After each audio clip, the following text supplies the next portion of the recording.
ดีย์สีสองเมืองเปล่งประกายแล้วบนยอดดอยนางแก้วมีโอกาสแวะเวียนไหว้ชมจำลองจากดอยสุเทพดอยตุงคู่ธาตุบรมพลังแรงใจญาติโยมร่วมสั่งสมท่านบารมีสีขาวคลื่นทางนำพา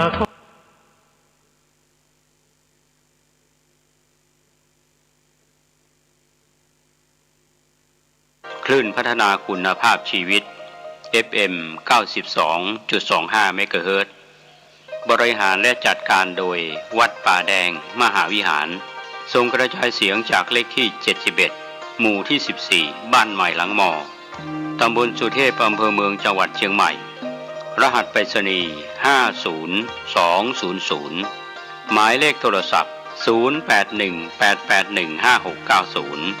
052000636-7สวัสดีครับท่านผู้ฟังที่เคารพธรรมะสาระเกี่ยวกับเรื่องราวต่างๆที่เชิญชวนท่านผู้ฟังได้คิดได้พิจารณากันเป็นประจำในเรื่องราวต่างๆนะครับที่พี่รู้สองน้องรู้หนึ่งก็เราในท่ามกลางอากาศที่แปรปรวนเดี๋ยวฝนตกเดี๋ยวแดดออกเดี๋ยวร้อนเดี๋ยวมีเรื่องราวต่างๆเกิดขึ้นในสถานการณ์ของบ้านเมืองของระหว่างประเทศก็แล้วแต่การติดตามข้อมูลข่าวสารก็เป็นส่วนหนึ่งนะครับทำให้เรารับอารมณ์บริโภคข่าวสารมากเกินไปก็อาจจะมีความตึงเครียดทางอารมณ์วันนี้ผมเกษตรเพชรสำริดก็หวังว่าเราคงจะได้ผ่อนคลายอารมณ์กันเรียกว่า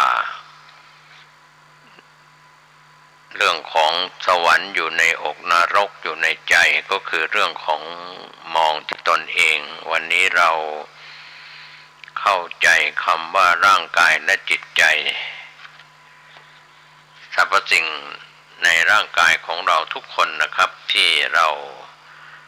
นำคำโบราณมาคิดมาพิจารณาเราก็ตกนรกเองเพราะใจเป็นตัวเป็นมนุษย์ใจเป็นสัตว์นรกก็คือทุกข์กายทุกข์ใจเองไปแสวงหาทุกข์มาใส่ใจให้คิดแทนคนอื่นคิดเรื่องราวที่ไม่ใช่เรื่องของตนเองไม่ใช่เรื่องของคนในครอบครัวทุกข์เพราะเรื่องข้อมูลข่าวสารเห็นเขาขัดแย้งทะเลาะเบาะแว้งกันอารมณ์เครียดอารมณ์เสียก็เกิดขึ้นทำให้หลั่งสารที่ไม่ดีออกมาสุขภาพก็ไม่ดีโรคภัยไข้เจ็บก็เข้ามาเบียดเบียนเพราะไปรับเรื่องราวที่เป็นพหิทธอารมณ์ภายนอกก็คือเรื่องของคนอื่นวันนี้หลายท่านอาจจะมองข้ามไม่ได้ใส่ใจตนเองเรื่องของตนเองก็เป็นทุกข์อยู่แล้วปัญจขันธ์เนี่ยขันธ์ทั้ง5กายเวทนาเรียกว่ารูปเวทนาสัญญาสังขารวิญญาณร่างกายและจิตใจของเราก็เป็นทุกข์อยู่แล้วเป็นภาระอันหนักอยู่แล้วเราก็ไปสนใจเรื่องของคนอื่นเครียดเรื่องของข้อมูลข่าวสารเปิดคลิปวิดีโอโลกก้มหน้ากันไปก็เราก็ไม่ได้ว่าอะไรกันแต่ว่าต้องเลือกบริโภคสื่อบริโภคข้อมูลข่าวสารได้ประโยชน์อะไรถ้าเราไปเครียดกับอารมณ์ภายนอกเรื่องของใครต่อใครทะเลาะกันก็เป็นเรื่องที่ดีนะครับถ้าเราไปดูก็หลายคนก็ออกมาเตือนสติของคนที่กระทำใช้สื่อโซเชียลใช้ไลฟ์สดกันแล้วก็ทำให้เกิดความทุกข์ของคนอื่นเรียกว่าแฟนคลับของผู้เข้าไปดูไปชมตีกลับทั้งในมุมมองที่ดีบ้างไม่ดีบ้างนะครับก็เรียกว่าไล่ล่าจับผิดใคร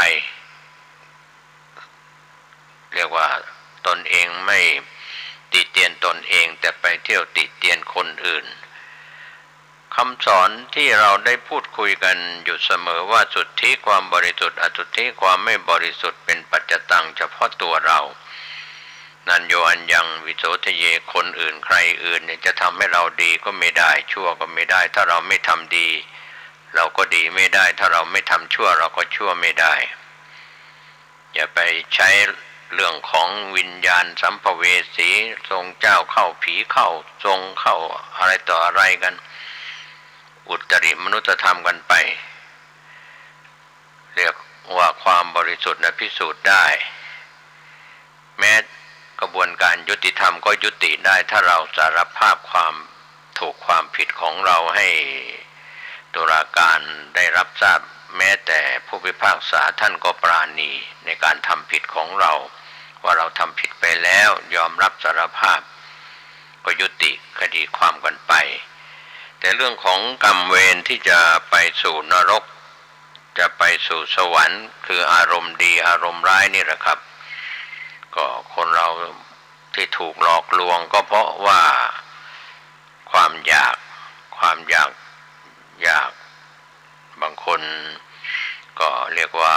เอาทองเก๊มาหลอกเอาทองจริงไปเพราะความโลภ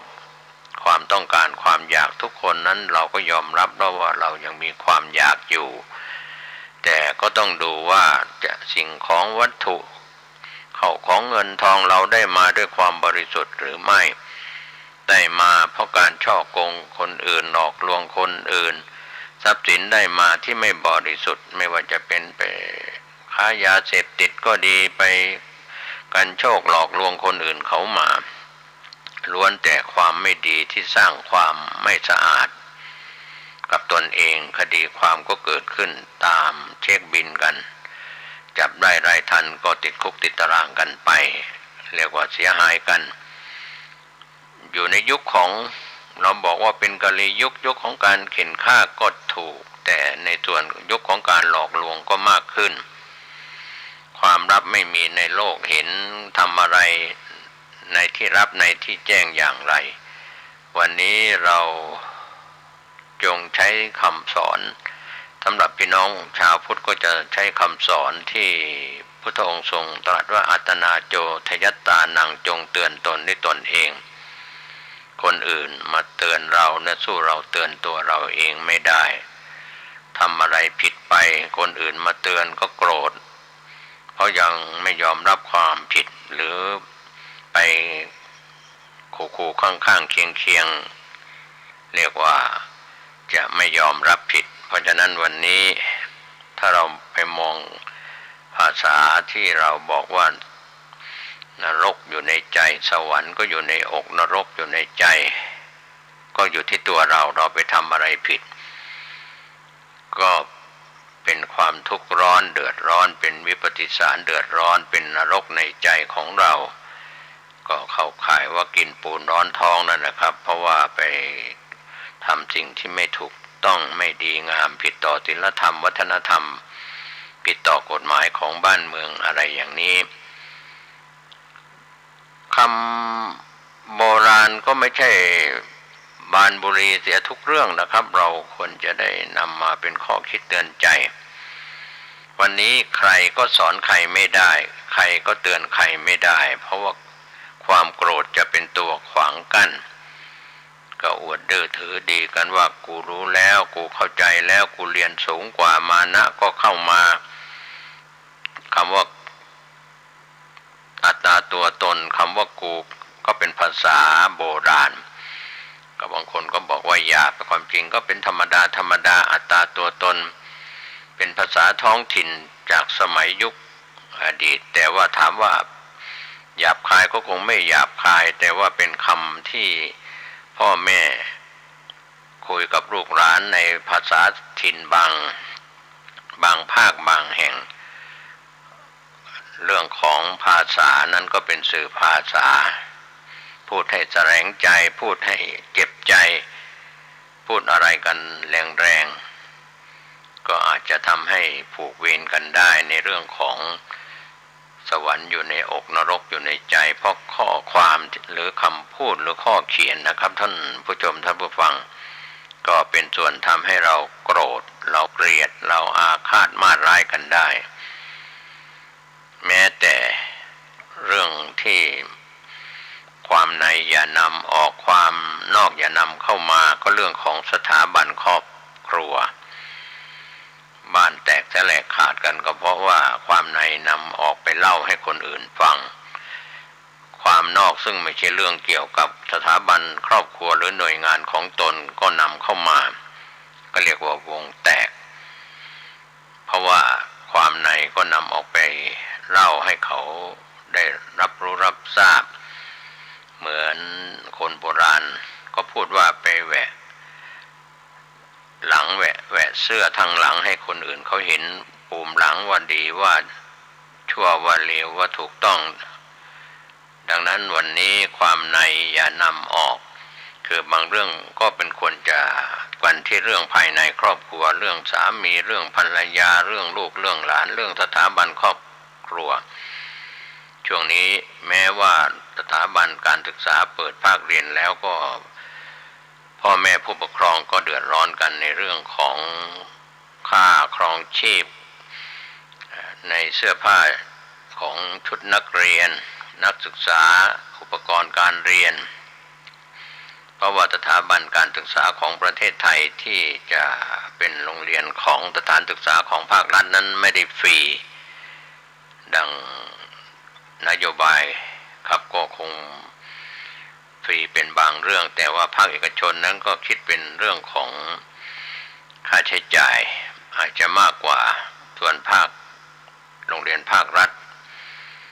ในชั้นอนุบาลประถมมัธยมอุดมศึกษานั้นก็มีค่าใช้จ่ายอยู่แล้วอาจจะมากน้อยไม่เท่ากันก็เป็นเรื่องที่ส่งผลกระทบกับบรรดาพ่อแม่ผู้ปกครองในช่วงเปิดเรียนแต่ละภาคแต่ละครั้งก็สวรรค์อยู่ในอกนรกอยู่ในใจเหมือนกันเพราะว่าบางคนก็พูดหรือบอกกล่าวใครไม่ได้วันนี้เราไม่ควรจะเอาความทุกข์ของครอบครัวตัวเราเองไปบอกกล่าวไปสาธยายให้คนอื่นเขาฟังแล้วเขาจะช่วยเหลือได้ไม่ได้ก็เป็นเหมือนการอาทรเรียกร้องบอกกล่าวเหตุเกิดที่ไหนก็ดับที่นั่นบางคนบางท่านว่าอย่าสงสัยอย่ามีเหตุผลคนเราไม่เอาเหตุไม่เอาผลก็ทำให้ไม่รู้ต้นสายปลายเหตุเรื่องของการเอาเหตุเอาผลนั้นเหตุของทุกข์เกิดที่ไหนเกิดที่ตาก็ดับที่ตาเกิดที่หูก็ดับที่หูเกิดที่จมูกก็ดับที่จมูกเกิดที่ลิ้นก็ดับที่ลิ้นเกิดที่กายก็ดับที่กายเกิดที่ใจที่เราคิดดีไม่ดีก็ดับที่นั่นเพราะว่าเป็นสภาวธรรมถ้าเราต่อความยาวสาวความยืดกันไม่จบไม่สิ้นก็บังเกิดสวรรค์อยู่ในอกนรกอยู่ในใจอยู่อย่างนั้นแหละครับค้างคาใจเรียกว่าบางครั้งจิตคิดจิตใจคิดสมองอะไรก็ว่ากันไปแต่ว่าทางร่างกายและจิตใจเรียกว่าจิตเป็นนายกายเป็นบ่าววันนี้สวรรค์อยู่ในอกนรกอยู่ในใจเราเป็นทุกข์ใจเราไม่สบายไม่ร่าเริงไม่โสมนัสไม่ยินดีไม่แช่มชื่นวันหนึ่งร่างกายเราหลั่งสารออกมาด้วยความทุกข์เสียใจร่ำไห้ปริเทวนาการมากกว่าความยินดีปรีดาคนโบราณก็จึงสอนพวกเราว่ายิ้มวันละนิดจิตแจ่มใสหรือหัวเราะบ้างอารมณ์บ้างก็ช่างเถอะครับว่าคนที่หัวเราะง่ายเป็นนิสัยของเด็กๆจะเป็นเด็กเป็นเท่าทารกเป็นอะไรก็เราจิตใจร่าเริงหัวเราะกันไว้บ้างไม่ใช่หน้าตึงเครียดไม่หลั่งสารดีๆออกมามีอะไรก็เป็น เรื่องทุกข์ใจอยู่ภายในก็เป็นนรกอยู่ในใจคำว่านรกนั้นก็ไม่ใช่หยาบคายอะไรนะครับนิระยะแปลว่าความไม่สบายทางใจเพราะก็ต้นเหตุก็มาจากทางร่างกายบางคนก็อาจจะมาจากโรคภัยไข้เจ็บที่เบียดเบียนตั้งแต่ศีรษะจนถึงปลายเท้าทั้งภายในภายนอกร่างกายต้องไปตามคุณหมอนัดแล้วนัดอีกที่ผู้ดำเนินรายการไม่ใช่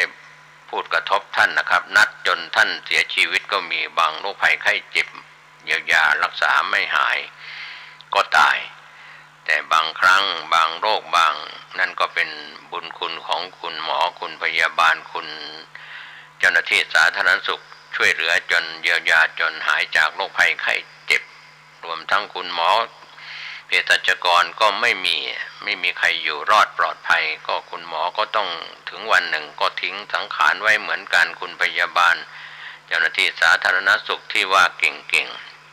เภสัชกรที่จบมาในการจัดยาจำหน่ายยาหรือตามที่หมอสั่งเภสัชกรก็เรียนวิชาการทางเภสัชมาก็ยาก็เป็นส่วนหนึ่งทั้งใช้มากก็อาจจะให้โทษใช้พอดีก็อาจจะเป็นคุณเป็นประโยชน์ดังนั้นวันนี้คุณหมอจึงต้องนัดคนไข้ตามนัด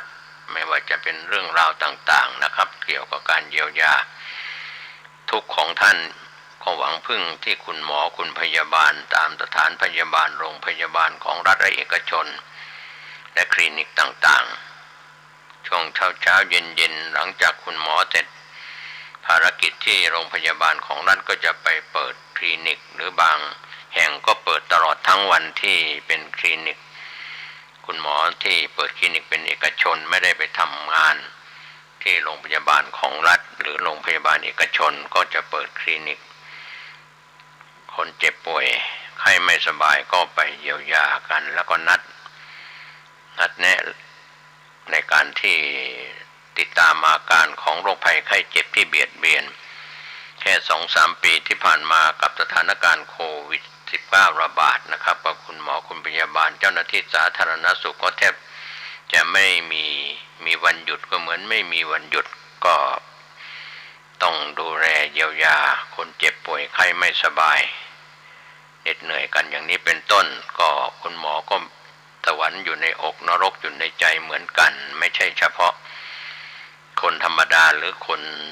เป็นยาจกวณิพกหรือคนเศรษฐีมหาเศรษฐีแม้แต่พระคุณเจ้าก็ยังมีสวรรค์อยู่ในอกนรกอยู่ในใจเพราะเหตุที่เรามีข้อเตือน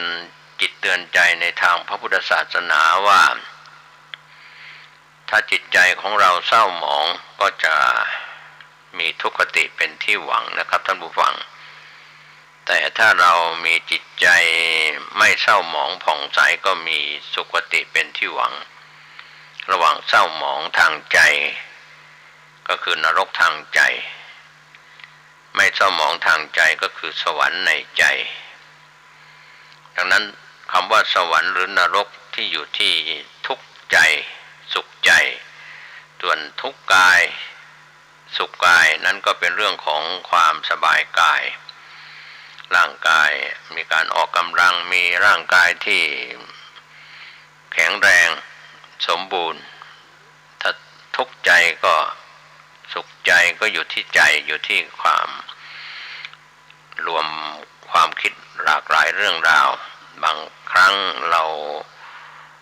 หาทางออกไม่ได้ก็ถึงขั้นอัตตวินิบาตฆ่าตัวเองทำร้ายตัวเองในช่องทางต่างๆนั้นไม่ใช่ทางออกไม่ใช่ทางหนีทุกข์หนี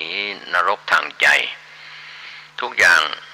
ปัญหามีไว้แก้เพราะฉะนั้นวันนี้ถ้าเราเกิดปัญหาเราก็ต้องสาวไปถึงต้นตอต้นเหตุว่าเรา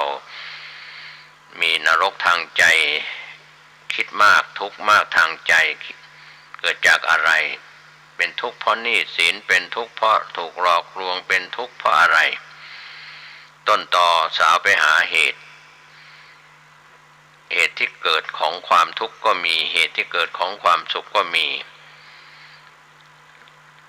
ทำไมเราเชิญชวนท่านให้รู้จักการให้ทานก็เป็นการสลัดความทุกข์ใจของเราที่เรามีความหวงแหนตณีทีเหนียวของกินของใช้ไม่รู้จักแบ่งของกินของใช้ให้กับคนอื่นที่เป็นบุคคลจะเป็นคนในครอบครัวหรือคนภายนอกครอบครัวญาติสนิทมิตรสหายการให้ทานนั้นแบ่งสิ่งของกินของใช้กันไปก็เป็นวัตถุทานส่วนแบ่งธรรมะที่ผู้ดำเนินรายการและพระเถระครูบาอาจารย์รวมไปถึงท่านผู้คงแก่เรียนผู้คงแก่การปฏิบัติก็จะแบ่งให้ธรรมะเป็นทานกันไปเพราะว่าให้สติให้ปัญญาก็มิบังอาจนะครับที่ผู้ดำเนินรายการพูดอยู่เสมอว่ามิบังอาจไปสั่งสอนท่านเพราะท่านผู้ฟังอาจจะเป็นพระเถระครูบาอาจารย์เป็นพระคุณเจ้านะครับผู้ทรงศีลทรงธรรมอยู่ในระดับอุดมเพศสูงด้วยคุณศีลคุณธรรมก็เพียงว่าแบ่ง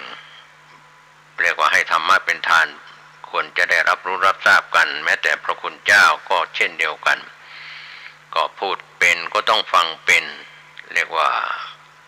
ให้เป็นรับเป็นก็คือให้ธรรมะสั่งสอนให้ศีลให้ธรรมะแล้วเราก็ต้องปฏิบัติรับฟังข้อบกพร่องข้อดีก็ถูกชมเชยข้อบกพร่องก็ถูกตำหนิติเตียนอะไรอย่างนี้เป็นต้นเป็นตัวอย่างครับความรู้สึกนึกคิดเรื่องราวดีๆนะครับท่านผู้ฟังถ้าเราพยายามสร้างอารมณ์จากเหตุที่เราให้ทานจากเหตุที่เรารักษาศีลจากเหตุที่เราเจริญเมตตาภาวนากรรมฐานการทำงานที่ควรแก่การทำงานก็คือการเดินจงกรมนั่งสมาธิไหว้พระสวดมนต์แบบพี่น้องชาวพุทธนะครับท่านผู้ฟังแต่ถ้าเรายังไม่ได้เข้าวัดเราก็ใช้ห้องพระที่บ้านของท่านนะครับไหว้พระสวดมนต์นั่งสมาธิภาวนาหลายครอบครัวก็ใช้ห้องพระที่บ้านที่จัดเป็นห้องพระไว้เป็นการแสวงหาสวรรค์ในอกสวรรค์บนบ้านสวรรค์ในบ้านหลายท่านอาจจะตอนเช้าใส่บาตรหน้าบ้านที่พระคุณเจ้าโคจรมารับอาหารบิณฑบาตอย่างนี้เป็นต้นเป็นตัวอย่างก็เป็นเรื่องราวที่เราทำเป็นกุศลอาจินกรรมใส่บาตรประจำวันที่หน้าบ้านหน้า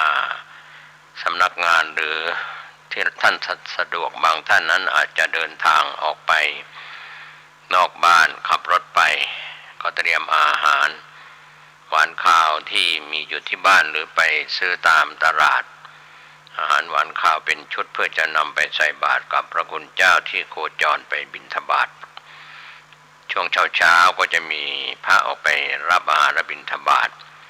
อาหารที่ท่านใส่บาตรไปก็จะเป็นเลือดเป็นเนื้อที่ท่านได้นำไปฉันภัตตาหารแล้วทั้งพระภิกษุสามเณรท่านได้ฉันภัตตาหารแล้วท่านก็ปฏิบัติกิจวัตรทำวัดเช้าวัดเย็นปฏิบัติศาสนกิจในวัดนอกวัดของท่านนะครับขอบพระคุณเจ้าสำหรับในประเทศไทยเรามี30,000 กว่าวัด300,000 กว่ารูปครับแม้ว่าจะมีข่าวเรื่องของมณฑินบางรูปบางองค์ก็เป็นส่วนเล็กน้อยไม่กี่รูปไม่กี่องค์ส่วนนั้นก็เป็นเรื่องที่เราจะต้องหาเหตุว่าท่านทำผิดพระวินัยด้วยเรื่องใดก็เป็นเรื่องที่ควรจะจบไปเฉพาะแค่ส่วนบุคคลของพระภิกษุสามเณรรูปนั้นแก้ไขปัญหากันไปพระสังฆาธิการฝ่ายปกครองท่านก็แก้ไขกันไปตามอธิกรณ์ที่เกิดขึ้นแต่ในปัจจุบันนั้นอาจจะมีคนบ้านที่เป็นอุบาสกอุบาสิกาใช้สื่อที่เราเรียกว่าการถ่ายคลิปถ่ายวิดีโอบุกเข้าไปที่วัดในการที่ไปจับผิดพระคุณเจ้าตามวัดวาอารามต่างๆนั้นท่านก็คิด เอาเองว่าพระพุทธศาสนาจะเจริญจะมั่นคงจะอยู่ได้แค่ท่านเป็นฆราวาสที่ไล่จับผิดพระที่ปฏิบัติบกพร่องบางรูปบางองค์นั้นคงจะไม่ใช่ต้นไม้ถ้าเรามองไปที่ต้นไม้นะครับต้นไม้ก็จะมีกิ่งผุกิ่งที่เป็นไม่สมบูรณ์ก็มีอยู่บ้างนะครับจะให้สมบูรณ์ทั้งต้นตั้งแต่รากจนถึงกิ่งใบสาขาเปลือกกระพี้ต่างๆของต้นไม้คงจะเป็นไปได้โดยยากเหมือนผลไม้ก็ย่อมจะมีบางหน่วยที่ต้องเน่าเสียบ้างส่วนใหญ่ก็จะเป็นผลไม้หรือไม้ผลที่ออกมาดีมากกว่าเสียทั้งต้นอย่าไปเหมาเข่งว่าป่าข้องเดียวกันก็จะเสียทั้งหมดไม่ใช่เราควรจะต้องใช้วิจารณญาณในการรับข้อมูลต่าง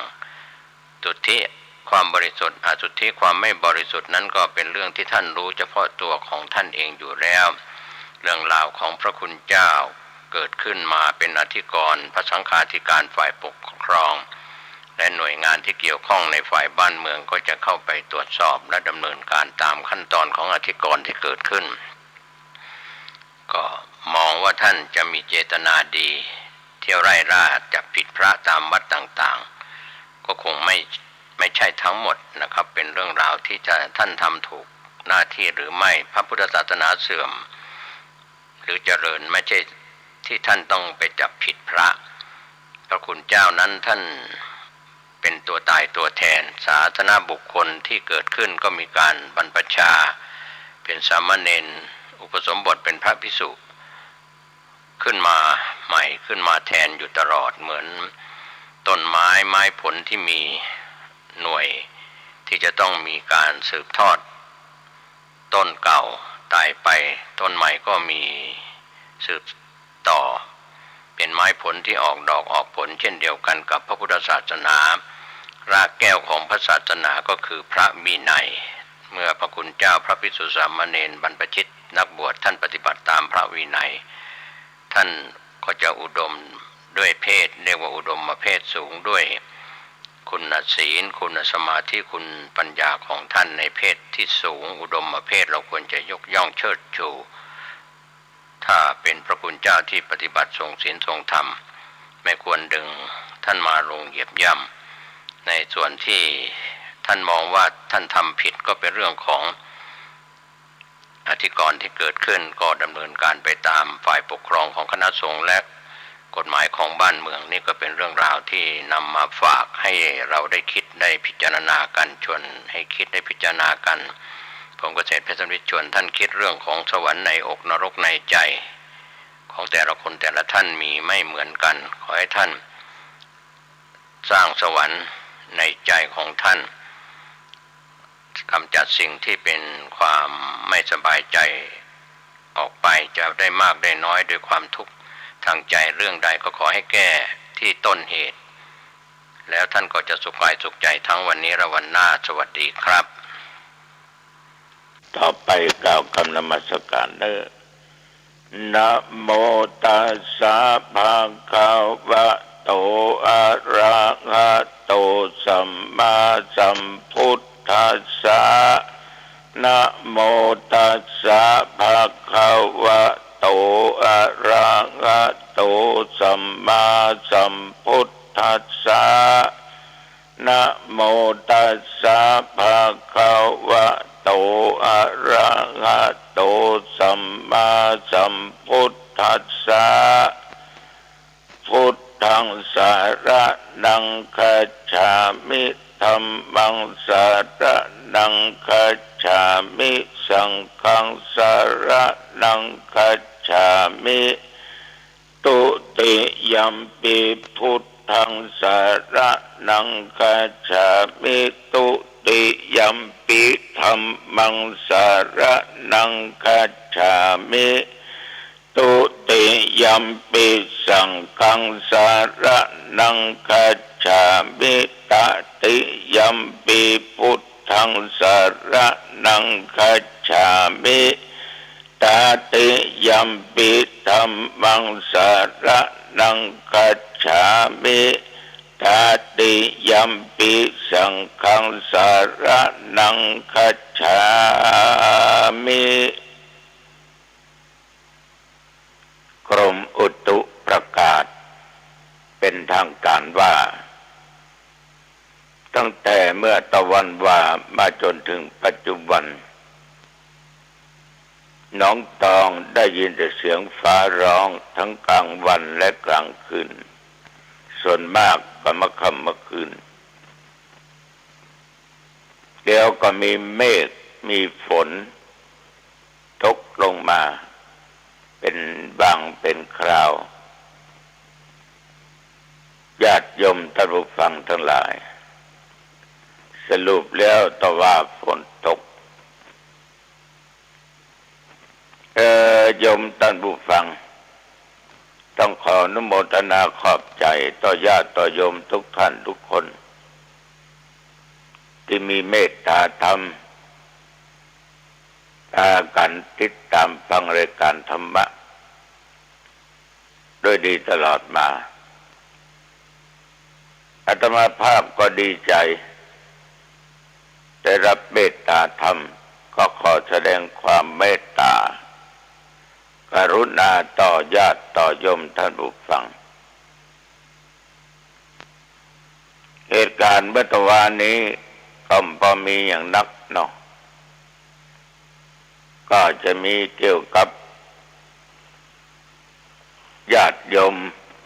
มากระทำบุญวันเกิดกันก็เป็นวันเกิดของลูกเปิ้ลญาติโยมมาอู้กันถึงทำบุญวันเกิดคล้ายวันเกิดบางท่านอาจจะคิดว่าทำไปแง่หยังหมดไปบ่ได้ไปได้อย่างกลับขึ้นมาสักอย่างถ้าญาติโยมเป็นคนบ้านโยมจัดภาชนะอาหารโภชนะอาหารไปถวายทานให้แก่ตุเจ้าวัดนั้นๆท่านก็จะปันโชคปันใจให้ผูกข้อมือให้เช่นเดียวกันที่มาวัดเอาก็ให้ปอนให้ศีลบทพุทธคุณธรรมคุณสังฆคุณตลอดจนเอามีเมตตาธรรมเอาไม่ได้ดูถูกดูแคลนไผญาติโยมท่านผู้ฟังคนที่มากินมาทานเพื่อก็มีความสุขใจเพราะความเมตตาเนี่ยญาติโยมมันเป็นธรรมที่ค้ำจุนโลกได้เป็นธรรมที่ค้ำจุนโลกได้เพราะกรรมที่มันแผ่ออกมานั้นก็ถึงเป็นสิ่งที่บ่งชัดว่าแปลว่าความฮักใคร่ปรารถนาจะให้คนอื่นนั้นเป็นสุขเป็นคนที่ให้ความสุขแก่คนอื่นเมื่อให้ความสุขแก่คนอื่นได้ตัวเองก็มีความสุขญาติโยม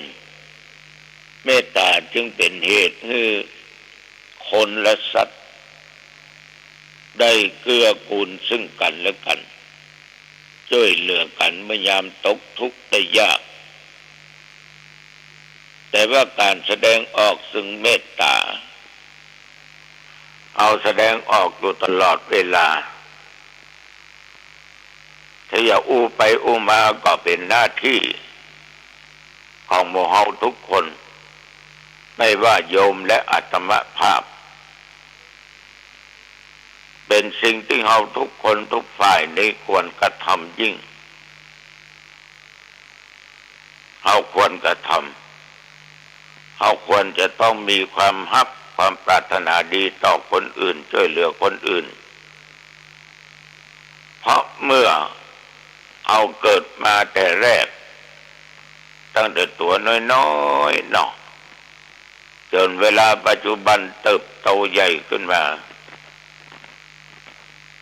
เขาก็ยังต้องการ ได้รับความเมตตาธรรมจากคนอื่นก็เกิดจากพ่อจากแม่จากครูบาอาจารย์ปู่ป้าน้าอาและมิตรสหายทั้งหลายเป็นต้นยอมลองหวนนึกไปเมื่อเขาเป็นละเอ็กละอ่อนเมื่อพ่อแม่เกิดเอามานั้นหรือย่ำตันเกิดเตื้อเกิดก็มีเมตตากรุณาละต่อลูกที่มีอยู่ในท้องในครรภ์เกิดมาก็ยิ่งเพิ่มความฮักนักยิ่งขึ้นมาญาติโยมลองรับตานึกดูว่าจะมีไผมาเมตตามีความปรารถนาดีต่อเฮาเจ้าพ่อแม่และครูอาจารย์มิตรแก้วสหคำเป็นต้นท่านเหล่านี้ถ้าเป็นอาจารย์ที่ดีก็จะฮักเป็นสหายที่ดีก็จะไม่ลืมเฮา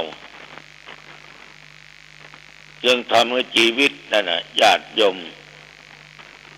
อยู่ด้วยความยืนยาวได้เมื่อตัวเฮานี่เป็นผู้ใหญ่ขึ้นถึงเวลาที่จะต้องแสดงความเมตตาแก่คนอื่นมันก็สำคัญโลกของเฮาเนี่ยที่เฮาอยู่เฮาอาศัยอยู่ด้วยกันเนี่ยสังคมเนี่ยบ้านเหนือจองใต้ครอบครัวก็ดีจะได้ตั้งอยู่ในความเมตตาเมื่อครอบครัวตั้งอยู่ในความเมตตาธรรมกรุณาธรรมญาติโยมทั้งหลายครอบครัวนั้นก็จะมีแต่ความผาสุกพักมีความฮักกันอย่างเหนียวแน่นมีความช่วยเหลือสงเคราะห์ซึ่งกันและกันแต่ก็ตรงกันข้ามนะ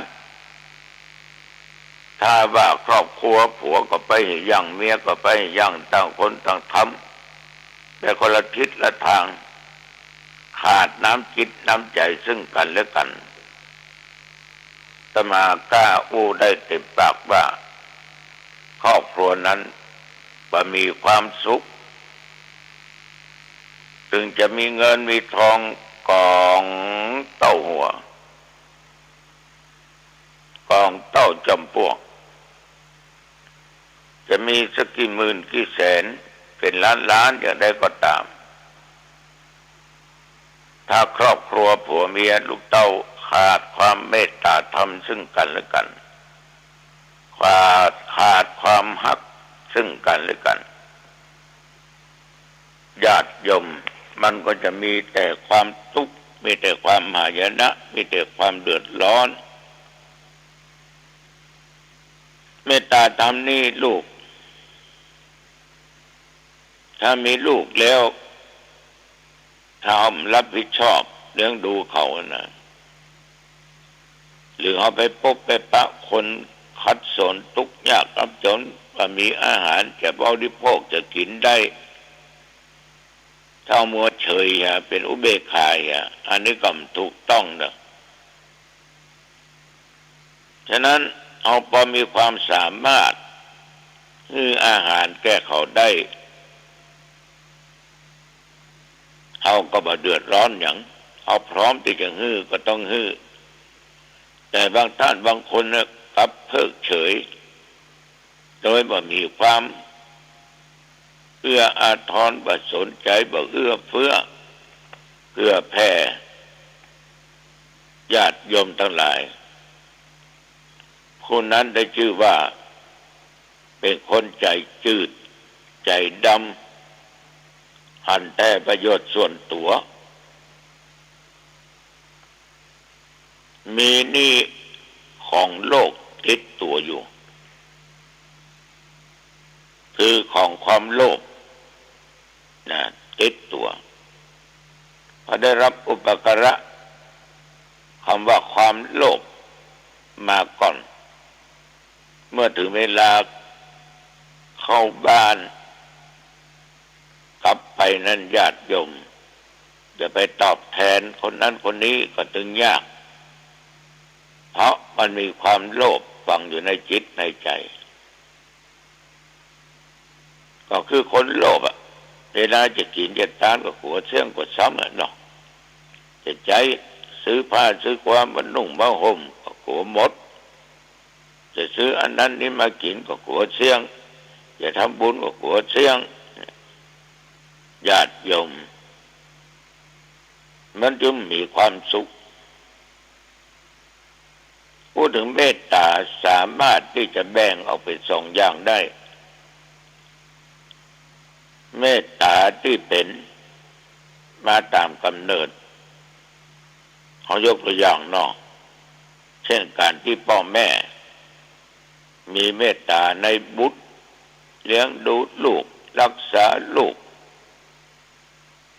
อันนี้ก็จัดเป็นคุณธรรมธรรมดามีทั่วไปตลอดถึงสัตว์เดรัจฉานเขาจะหันว่าแม้แต่แมว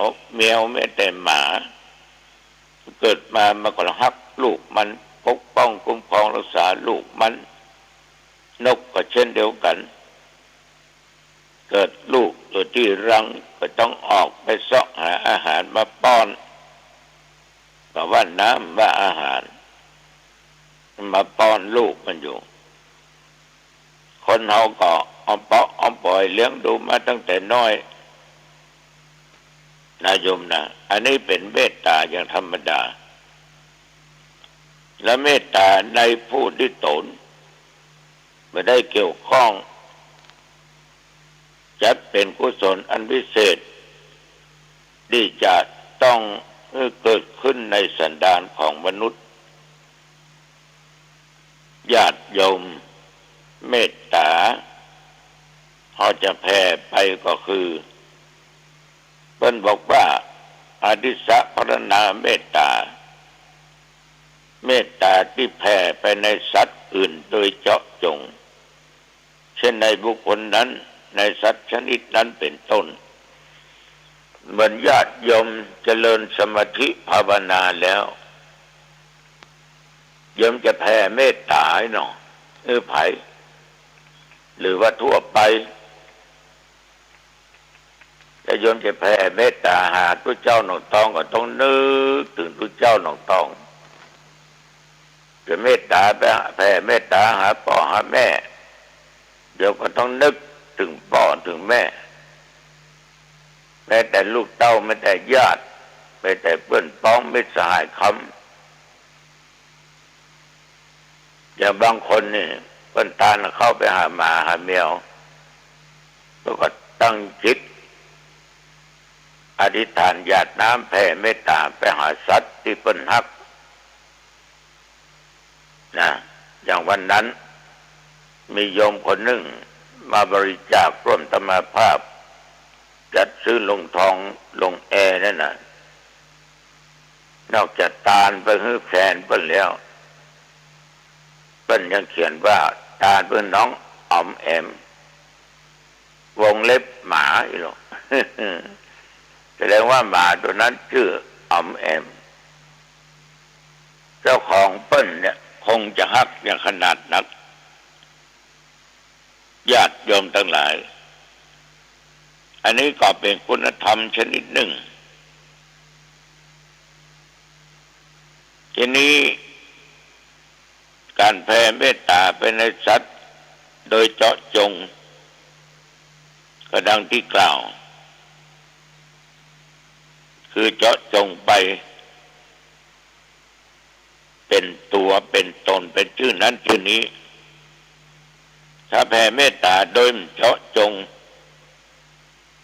แผ่ไปในสัตว์แปลว่าสัตว์เดรัจฉานและมนุษย์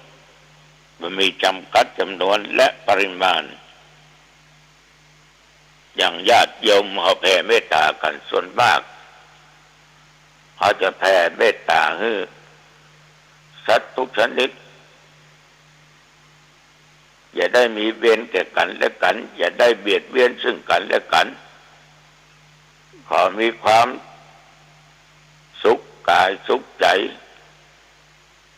จะได้มีความทุกข์กายทุกข์ใจมีความสุขกายสุขใจรักษาตนหรือพ้นจากทุกข์ภัยมีความสุขยิ่งขึ้นไปด้วยเถอะเอาได้บ่นเอาได้บ่งว่าบุคคลนั้นบุคคลนี้สัตว์ชื่อนั้นสัตว์ชื่อนี้อันเนี้ยแผ่เมตตาทั่วๆไปนะเหมือนญาติโยมปฏิบัติกันอยู่โอ้อานิสงส์นั้นจะมาได้กล่าวญาติโยมฟังไปละแต่ก็ขอทบทวนให้หน่อยก็ได้คนมีเมตตาธรรมเนี่ยญาติโยมนอกจากตัวเองได้รับความสุขแล้วมันยังมีสุขยิ่งกว่านั้นรับก็เป็นสุขตื่นก็เป็นสุขบ่ฝันหันร้ายเป็นที่ฮักของมนุษย์เป็นที่ฮักของพวกอมนุษย์เป็นที่ฮักของเทวดาไฟยาพิษและสัตว์ตาบัดสามารถทำอันตรายได้จิตเป็นสมาธิตั้งมั่นเร็วคนมีเมตตาธรรมกรุณาธรรมหน้าตาเปิ้นจะผ่องใสเบิกบานเมื่อลงตายคือก่อนตายก็มีสติควบคุมอยู่ตลอดเวลาเมื่อมายังได้ตรัสรู้เวลาตายก็ย่อมเข้าถึงพรหมโลกได้อันนี้ก็เป็นอานิสงส์ในการที่หมู่เฮาทั้งหลายเจริญในเมตตากรุณาธรรมเพราะได้กล่าวข้างต้นเลยว่าเมตตาเป็นธรรมที่คุ้มครองโลกนะเป็นธรรมที่คุ้มครองโลกถ้าเจ้าโลกทุกคนเนี่ยมีศีลมีธรรมมีเมตตากรุณาต่อกันญาติโยมคงจะมาเกิดสงครามลบราฆ่าฟันกันตายเป็นกองเป็นกองถ้าคนเอาฮักกันมันจะมาฆ่ากันแม้จะด่าแม้จะทำร้ายมันก็บ่กล้าที่จะทำเพราะมีเมตตาอยู่ในจิตในใจญาติโยมตะกี้ก็ได้ยกตัวอย่างในครอบครัวแล้วในสังคมหมู่บ้านตำบลอำเภอจังหวัดระดับประเทศชาติถ้าทุกคนมีเมตตาธรรมกรุณาธรรมฮักกันช่วยเหลือกันสงเคราะห์กันนี่นะโอ้บ้านเมืองเราคงจะบ่เดือดร้อนคงจะก้าวหน้าไปไวยิ่งกว่านี้อันนี้เราขาดความเมตตาเพราะเรามีความโลภเป็นพื้นฐานมีความโลภมีความหลงอยากจะได้ยศได้ทรัพย์ได้ตำแหน่งสูงโลภหลงอยากจะได้วัตถุปัจจัยเงินทองสิ่งของอยากได้นั้นได้นี้คนเราถ้ามีความโลภอยู่ในจิตในใจพอออกไม่ออกถ้ามันจะเสียสละนี่ยากนะมันจะมากินมาตานนี่ถึงยากพองขนาดตัวมันไม่สบายจะไปหาหมอปวดเสี่ยงเนาะเอานะตั้งยาเข็มเดียวหมดไปละหลายร้อยด้วยยายังได้ฉีดอย่างน้อยก็400-500 บาทละตามก็ขว้างจะไปได้สักกี่วันมันก็หายเองจนลำบากเขาจึงห้ามเข้าห้องยาญาติโยมคนที่มีความโลภเป็นเบื้องต้นมันจะมาจกมาจ่ายจะมากินมาตานมันก็ตึงยากเนาะอันนี้ก็ไม่ได้ว่าอย่างหื้อไผ่นะลองอู้ฟังบ่ได้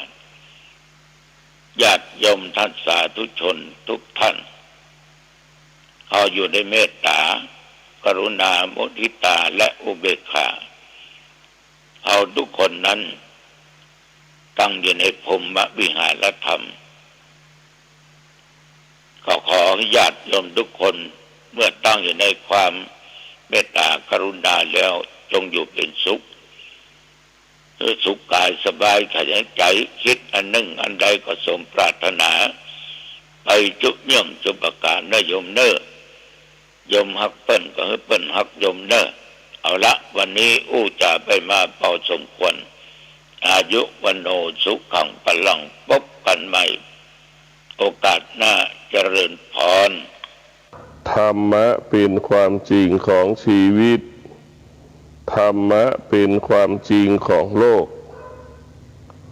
ธรรมะเป็นอาหารของจิตธรรมะเป็นอาภรณ์ของจิตธรรมะเป็นเสื้อผ้าของกายของเราท่านทั้งหลายธรรมะนั้นเป็นผู้ยกระดับจิตเป็นผู้เปลี่ยนแปลงชีวิตให้ไปสู่ความดีงามทุกขณะลมหายใจธรรมะก็สอนให้เรารู้ว่าการยึดมั่นถือมั่นนั่นเป็นเหตุให้เกิดความทุกข์ธรรมะสอนให้เรารู้ปล่อยละวางเป็นเหตุให้เราเกิดความสุขสบายท่านทั้งหลายเมื่อเรารู้ว่าการยึดมั่นถือมั่นในตัวตนของเราในความคิดของเราคำพูดของเราการกระทำของเราจึงเป็นเหตุให้เกิดคำว่าวุ่นวายจึงเป็นเหตุให้เกิดคำว่าไม่สงบจึงเป็นเหตุให้เกิดคำว่าขัดแย้งกับตัวเองเพราะฉะนั้นพวกเราต้องละวางปล่อยสภาวะจิตใจเราจะสบายใจใจเราจะสุขใจเมื่อใจเราเข้าใจว่าละเป็นสุขวางเป็นสุขปล่อยเป็นสุขชีวิตเราเป็นอิสระเช่นพ่อแม่สามีภรรยาลูกอยู่ด้วยกันแต่ละคนก็ขอให้รู้จักคำว่าหน้าที่ที่ต้องทำที่ต้องปฏิบัติต่อกันและกันในการดำเนินชีวิตแต่ละวันชีวิตของเราปฏิบัติหน้าที่โดยไม่ต้องให้ใครมาบอกมาอบรมสั่งสอนชีวิตของเราก็จะปกติตลอดกาลพ่อแม่สามีภรรยาลูกอยู่ร่วมกันแต่ละคนก็ทำหน้าที่ของตนแต่เราก็ไม่ควรเอาความรู้สึกไปผูกไปติดไปยึดเช่นแม่ไปยึดติดในลูกหรือลูกไปยึดติดในตัวตนของแม่ของพ่อมันก็เป็นเหตุให้เกิดคำว่าความทุกข์สิ่งที่เรายึดเราไม่สามารถกำกับมันได้กำหนดมันได้ควบคุมมันได้แม้กระทั่งความคิดที่เราคิดคำพูดที่เราพูดการกระทำของเราที่เรากระทำเรายังไม่สามารถกำกับกำหนดควบคุมมันได้แล้วเมื่อมันไม่ตอบสนองสิ่งที่เราคิดไม่ตอบสนองก็ไม่สบายใจสิ่งที่เราพูดไม่เกิดขึ้นก็ไม่สบายใจการกระทำไม่เกิดสำเร็จผลเราก็ไม่สบายใจแต่เราต้องมีสติรู้ว่าได้ทำดีที่สุดแล้วเป็นปกติก็จบเช่นแม่มีหน้าที่อบรมสั่งสอนลูกทำหน้าที่การเป็นแม่ที่ดีที่สุดแม่ต้องมีสติว่าได้ทำหน้าที่การเป็นแม่ที่ดีการเป็นพ่อที่ดีก็พอแล้วหากพ่อแม่เข้าใจเช่นนี้พ่อแม่ก็มีความสุขจิตใจก็สงบลูกก็เช่นเดียวกันปล่อยละวางความรู้สึก ปฏิบัติตนประพฤติตนต่อพ่อต่อแม่ได้ดีที่สุดแล้วดีที่สุดแล้วก็พอแต่เราไม่ควรไปปรุงแต่งไม่ควรไปปรุงแต่งการปรุงแต่งเป็นเหตุให้เกิดความทุกข์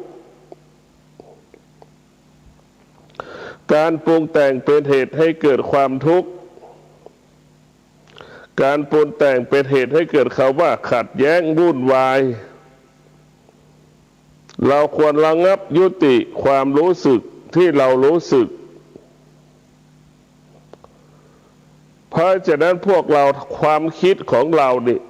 เป็นผู้บ่อนทำลายคุณภาพชีวิตของเราความคิดของเราเป็นผู้บ่อนทำลายคุณภาพชีวิตความคิดเกิดจากตาไปสัมผัสกับวัตถุสิ่งของต่างๆความคิดเกิดจากตาไปสัมผัสกับวัตถุสิ่งของต่างๆแล้วเราก็มโนหรือปรุงแต่งจึงเป็นเหตุให้เกิดความทุกข์จึงเป็นเหตุให้เกิดปัญหาความขัดแย้งในตัวมันเองหูก็เช่นเดียวกันความคิดมันก็เกิดจากหูอีกหูได้ยินเสียงที่กระทบกับหูเราก็มโนในเสียงนั้นอีกการรับรู้ของหูเรานั้นก็บ่อนทำลายคุณภาพชีวิตของเราอีกเพราะเรามโนในเสียงที่เราได้ยินเป็นอย่างนั้นเป็นอย่างนี้มันเป็นเหตุให้เกิดคำว่าความทุกข์จมูกของเราก็เช่นเดียวกันสัมผัสกับกลิ่นสัมผัสกับกลิ่นและเราก็มโนอีกเป็นอย่างนั้นเป็นอย่างนี้มันก็จึงเป็นเหตุให้เกิดความขัดแย้งความแตกแยกของอารมณ์ที่มันปรากฏเช่นตา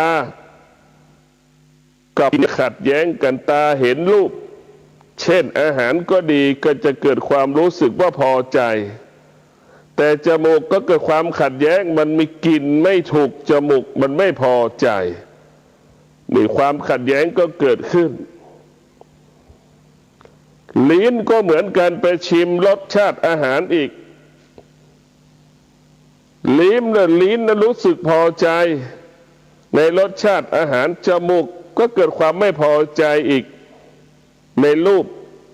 ในกลิ่นของนั้นกลิ่นจมูกปฏิเสธแต่ลิ้นรสชิมรสแล้วลิ้นนั้นต้อนรับมีความสุขเกิดความขัดแย้งก็เกิดขึ้นอีกระหว่างลิ้นกับจมูกนึกดูก็แล้วกันความขัดแย้งมันเกิดขึ้นไหนความขัดแย้งเกิดขึ้นที่อวัยวะและอายตนะของเราอายตนะของเราอวัยวะของเราเนี่ยอายตนะภายนอกภายในเป็นตัวสร้างภาระสร้างปัญหาให้กับชีวิตของเราตลอดเวลากิเลสมันอยู่ที่ตากิเลสมันอยู่ที่หูกิเลสมันอยู่ที่ปากกิเลสมันอยู่ที่ลิ้นกิเลสมันอยู่ที่จมูกกิเลสมันอยู่ที่กายของเราอวัยวะของเรา